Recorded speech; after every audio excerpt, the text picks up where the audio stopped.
Bonjour à toutes et tous. Bonjour. Hello Marilou, je suis trop contente de te retrouver aujourd'hui à Rennes, dans ta boutique que tu as ouvert à la fin du mois d'août, Ouais, c'est ça? C'est ça.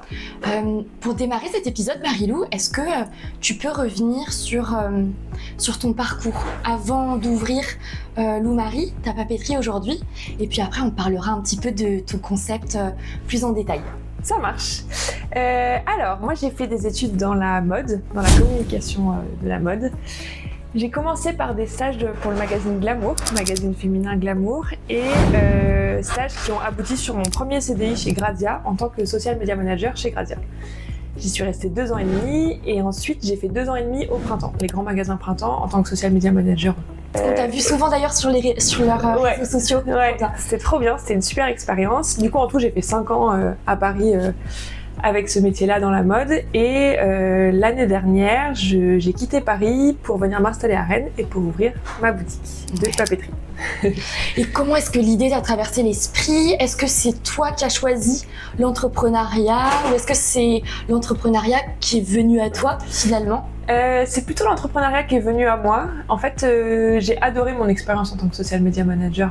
C'était trop bien, en tant que salarié, quoi. Mais c'est vrai que les réseaux sociaux, à une échelle professionnelle, aussi professionnelle que ce que je le faisais, il y a quand même une course aux chiffres qui, au bout d'un moment, impactait un peu mon quotidien.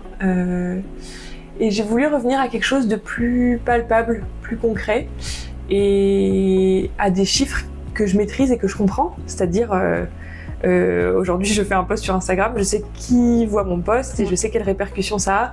À l'échelle du printemps, c'était une si grosse entreprise que forcément il y avait un côté moins palpable dans ce que je faisais et ça m'a manqué au bout d'un moment, donc j'ai décidé de changer de vie et de revenir à quelque chose de plus à taille plus humaine. Ouais. Et puis à l'ère justement où on dématérialise un petit peu tout, ce qui est hyper intéressant avec le concept que tu ouvres, c'est que tu permets la reconnexion. Ouais, en fait c'est ça. Ouais. Toucher. Ouais, complètement. Et c'est vrai que moi j'ai travaillé derrière un écran pendant 5 ans, même plus si on prend mes stages avant et puis toute ma formation et tout. Et j'avais vraiment ce manque de vrai. L'écran c'est très chouette et faire des posts sur les réseaux sociaux c'est très chouette, mais c'est tellement plus facile quand il y a quelque chose de concret et de palpable. Et du coup aujourd'hui je m'éclate sur mes réseaux sociaux, mais parce que je sais vraiment ce que je propose. Et tu connais ton produit, tu sais comment le valoriser aussi. Et justement j'allais te demander comment est-ce que aujourd'hui en tant qu'entrepreneuse tu mets à profit tout ce que tu as pu apprendre et dans tes expériences pro et puis à l'école aussi, j'imagine. Bien sûr. Toi, tu as fait l'école à Lyon, à Lyon, ouais, j'ai fait S-Mode à Lyon. Avant, j'ai fait 1 an à Londres. J'ai fait le London College of Fashion, l'University of the Arts of London. Donc c'était trop bien. C'était une année un peu découverte qui m'a permis de me rendre compte qu'en fait, le monde était vaste et que les possibilités pro étaient immenses. Et c'était trop bien. C'était vraiment l'impulsion qu'il me fallait pour me lancer dans quelque chose qui me plaisait vraiment. Et après, du coup, je suis revenue en France pour faire 3 ans à S-Mode à Lyon. Mais du coup, c'était une école de mode, mais j'ai vraiment fait la partie business et marketing de l'école. Et c'est là que j'ai découvert un peu la com. La com au sens large qui me plaisait vraiment, mais en fait, je me suis rendu compte que... En fait, j'ai commencé par faire un stage dans une entreprise où je faisais la com au sens large, enfin vente et com. Et en fait, je me suis rendu compte que les réseaux sociaux, avec l'âge que j'avais, parce que mine de rien, à cette époque-là, ça n'existait pas encore, les posts full réseaux sociaux, social media manager et tout ça n'existait même pas. Et en fait, c'était un vrai atout, un vrai avantage. Je savais tout faire vite, tout était facile, alors que mes boss, ils étaient complètement dépassés. Enfin, en gros, c'est un peu rentré dans le cliché, mais quand même. Ouais, complètement. Et j'avais la vingtaine, et en fait, je faisais partie des premières générations qui avaient grandi avec les réseaux sociaux et qui savaient s'en servir hyper naturellement. Et du coup, professionnaliser mes skills sur les réseaux sociaux, c'était facile. Ouais. Et du coup, j'ai fait partie, en vrai, des premiers postes de social media manager qui existent, parce que avant que j'ai ces postes-là, c'était souvent les chargés de com qui faisaient aussi les réseaux sociaux, un peu comme ça, mais ça s'est vraiment professionnalisée. À ce moment-là, en fait. À ce moment-là, ouais. Et donc, typiquement, dans les entreprises pour lesquelles tu as pu travailler, type Glamour ou Printemps, est-ce qu'à chaque fois que tu as intégré ces entreprises-là, c'était des créations de postes de social media manager ou... Alors, Glamour, j'étais en stage et j'assistais la social media manager qui venait de prendre son poste. Donc, en vrai, c'était le début. Ah, yes, ok. Et Grazia, quand je suis arrivée en social media manager, il y en avait peut-être une avant moi, mais c'est pareil, c'était le tout début, quoi. Franchement, c'était vraiment le début. Avant, c'était aussi les journalistes qui géraient les comptes réseaux sociaux. Et puis, c'était pas du tout professionnel comme ça l'est aujourd'hui. C'était un peu genre, on fait ça en plus, quoi. Oui, c'est ça. Et du coup, c'était quasiment des créations de postes, ouais. Et je pense que tu as aussi ce côté quand même artistique, tu vois, on le sent dans tes partages sur les réseaux sociaux, dans tes publications, il y a un peu cette chose que j'adore d'ailleurs, mais tu vois, un peu romantiser la vie, ouais. Et presque la scénariser, ouais. Mais dans le sens positif du terme, tu vois. C'est ce que j'aime le plus avec les réseaux sociaux. C'est ça qui fait que j'aime les réseaux sociaux, moi, et c'est ça aussi qui fait que j'ai ouvert une boutique et que je suis revenue à quelque chose de physique, parce que je crois que j'arrivais plus. En tout cas, j'étais arrivée au bout d'un truc c'était dur de faire du joli et romantiser les choses et tout, en ne sentant plus exactement ce que je défendais, quoi. Ouais. Dans mon ancien travail et tout. Parce que, encore une fois, trop grosse entreprise, j'étais perdue dans le truc et tout. Et là, d'ouvrir une petite papeterie dans une petite ville comme Rennes et tout, mais en fait, c'est trop facile pour moi de communiquer sur les réseaux sociaux parce que la matière était là, en fait, il n'y avait plus qu'à mettre en scène, mais en réalité, ça m'a vraiment inspirée de faire ce lieu et ça m'a vraiment redonné goût et plaisir à communiquer sur les réseaux sociaux parce que c'était trop facile, quoi. C'est trop chouette. Et parce que c'est ton bébé aussi, que tu connais tout de A à Z. Ouais. Et que surtout, j'ai été prête à dévoiler de A à Z aussi tout ce qui s'est passé. Et les gens ont carrément adhéré au fait que je propose aussi, donc romantiser certes, mais aussi proposer voilà ce qui s'est passé du début à la fin et montrer aussi la boutique avant qu'elle soit jolie et comment tout le process et tout.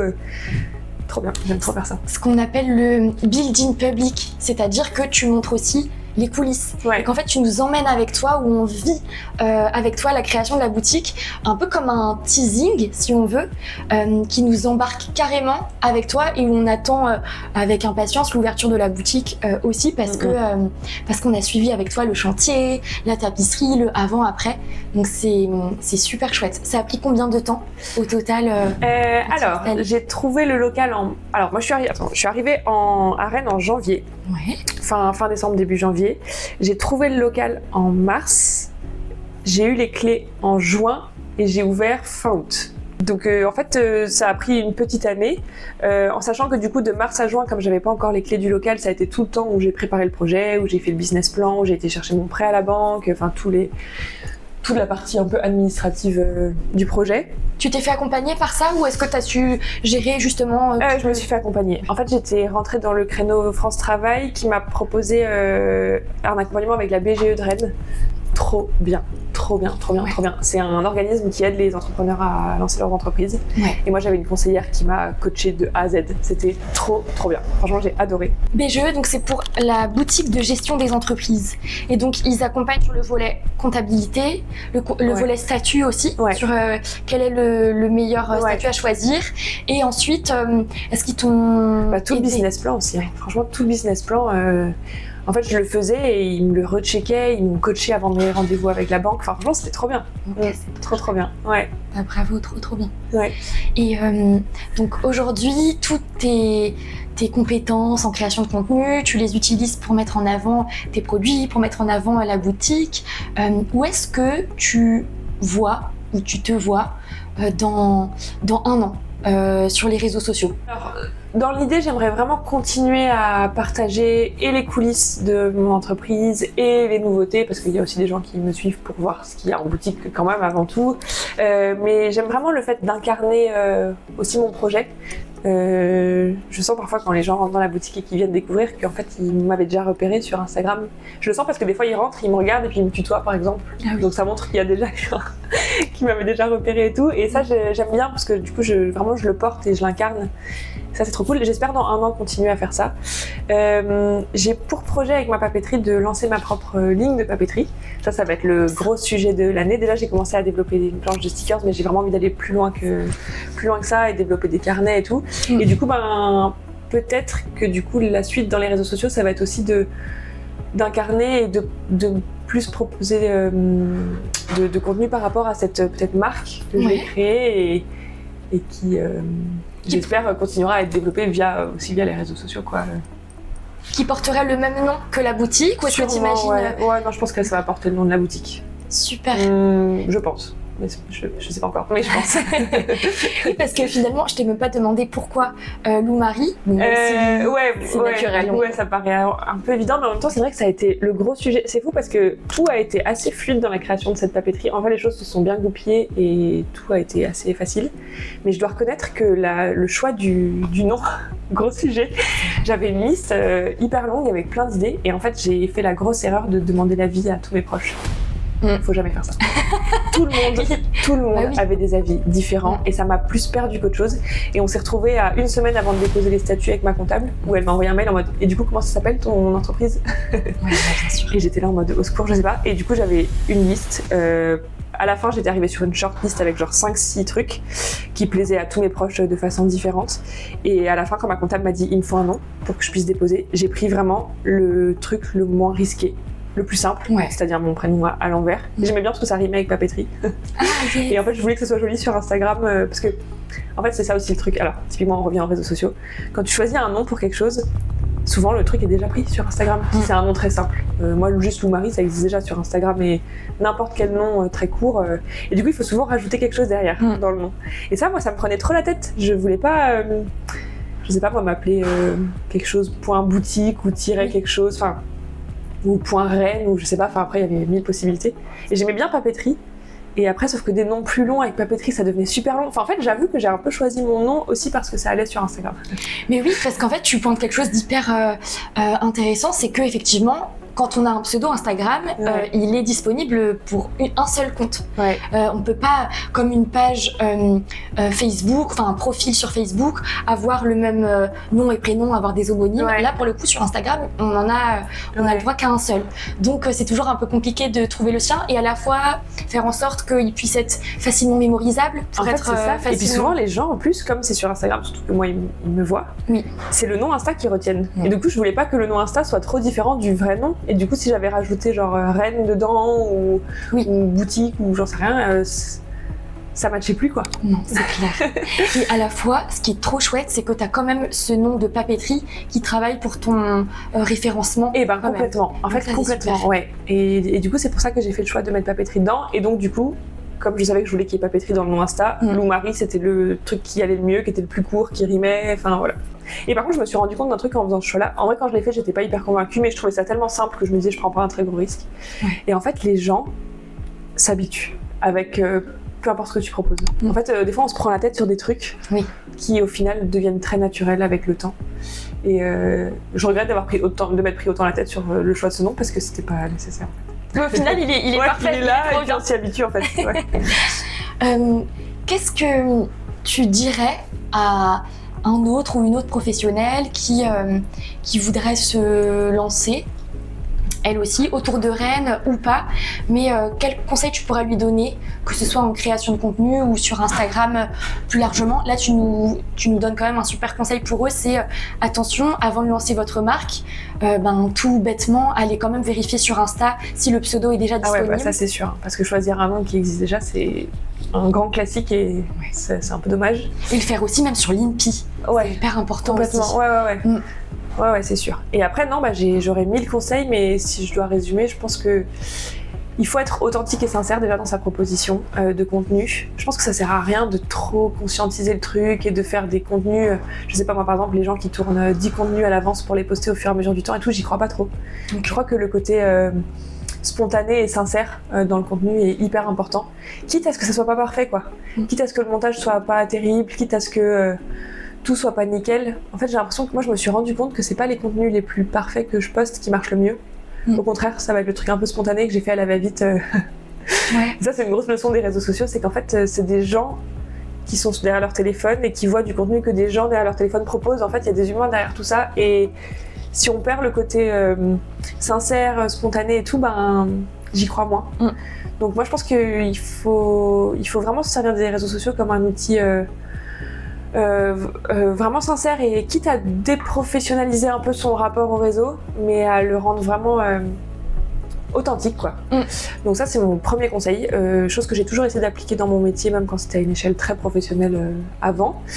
Et un autre truc que les gens font moins et qui est tellement important, et ça pour le coup c'est l'ancienne social media manager qui parle, c'est la régularité. Il vaut mieux poster une fois par semaine, toutes les semaines, que 5 fois dans la semaine et plus poster pendant 2 semaines après. Et ça c'est sûr, mais c'est sûr, les plateformes mettront toujours en avant la régularité. Et jusqu'au jour de poste. C'est-à-dire que dans nos séries, le responsable d'Instagram, il nous disait que, exactement comme tu dis, la régularité, elle est récompensée, donc, et elle est valorisée après au regard des algorithmes. Donc, quand on dit publier une fois par semaine, c'est super, mais pour que le signal soit vertueux, soit positif, l'idée c'est même de trouver son jour de publication. Si c'est une fois par semaine, il faut que ce soit par exemple tous les mercredis, et ce sera chaque mercredi. Ce sera pas, tu vois, une fois le lundi, une fois le mercredi, une autre fois le samedi. En fait, créer un format, quoi, une récurrence, et en fait créer une attente. Quand tu fais ça, tu crées une attente, parce que du coup tes abonnés s'habituent et attendent. Moi je sais que sur mon compte perso, il y avait un moment où je faisais tous les dimanches les 10 publications que j'avais enregistrées cette semaine. J'ai fait ça pendant peut-être 2 ou 3 ans.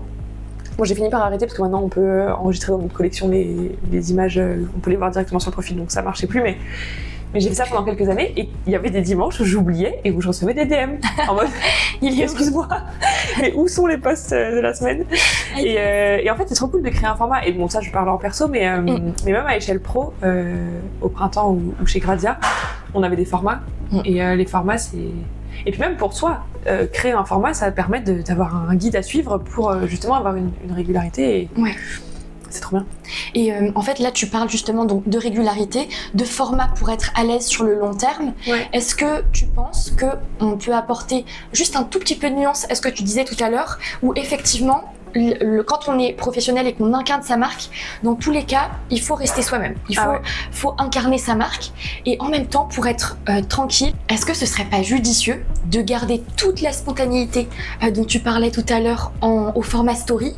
Donc tu vois, avec un format un peu plus à l'instant T, pour parler du mood, pourquoi pas du jour, pour parler d'une livraison de produits, par exemple comme tu viens de recevoir ce matin, et puis en post, aller travailler un tout petit peu plus le format pour qu'il reste authentique, il reste incarné, mais qu'on ait un format un petit peu plus, j'ai envie de dire professionnel, mais on peut être professionnel aussi carrément en story, mais peut-être juste un petit peu plus travailler quand même en post. Moi, c'est ce que je fais en vrai à la boutique. C'est vrai que la story, c'est vraiment le format qui est idéal pour partager du spontané et pour pas trop se prendre la tête.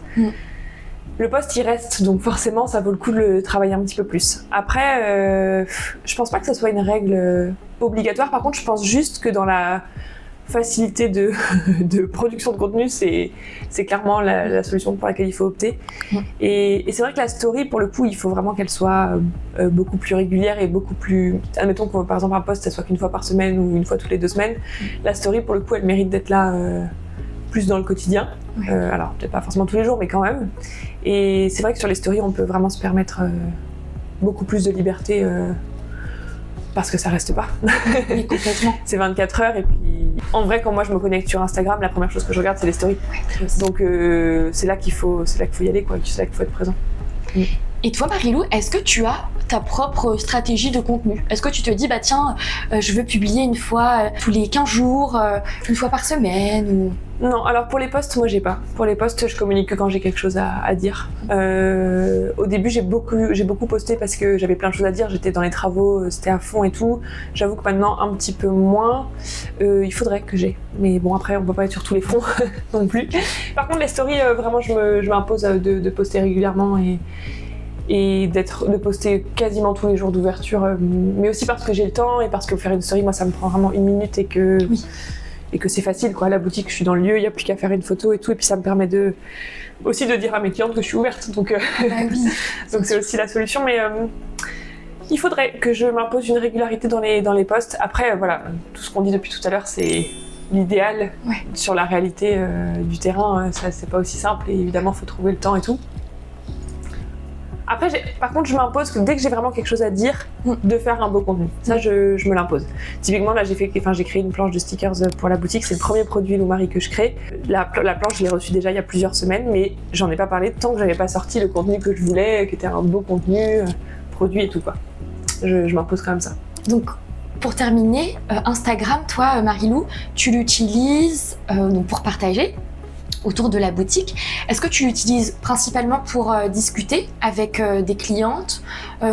C'est quoi ton usage principal d'Instagram? Est-ce que c'est plutôt pour faire la promotion de ton activité? Est-ce que c'est pour échanger en message privé? Est-ce que c'est pour faire de la veille aussi? Enfin, dis-nous.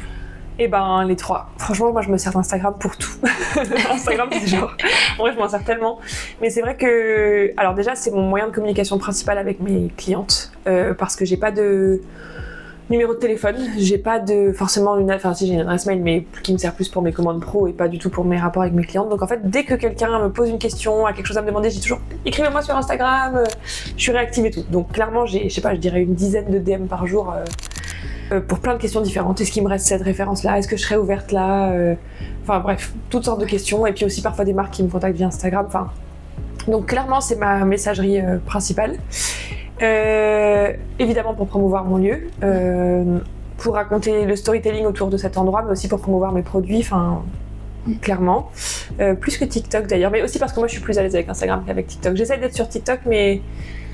Instagram, je suis plus à l'aise et pour faire de la veille. Alors après la veille, je la fais plus avec mon compte perso, mais clairement, je suis abonnée à 1000 comptes de papeterie, à 1000 comptes de boutiques qui proposent de la papeterie, à 1000 influenceuses journalistes, scrapbooking et tout, et j'observe tout ça avec attention et je m'inspire de tout ça aussi, quoi. Et donc, tu utilises Instagram, TikTok au même titre ou est-ce que tu publies exactement le même contenu? Quasiment. Des fois, j'ai essayé de faire des contenus un peu... Il faudrait que je fasse du contenu spécial TikTok, mais j'ai pas le temps. Et je suis beaucoup moins à l'aise avec TikTok. C'est pas les mêmes codes. Aussi, moi, ça, c'est un truc qui me frustre un peu avec TikTok. J'avoue que moi, j'aime bien les choses qui sont super jolies, hyper esthétiques et tout. Et sur TikTok, c'est pas ça qui marche. Sur TikTok, au contraire, il faut être très... Brut, ouais. Enfin, ouais, voilà. Et moi, j'ai du mal avec ça. Mais trucs de génération aussi. Moi, j'ai vraiment grandi avec Instagram, beaucoup plus qu'avec TikTok.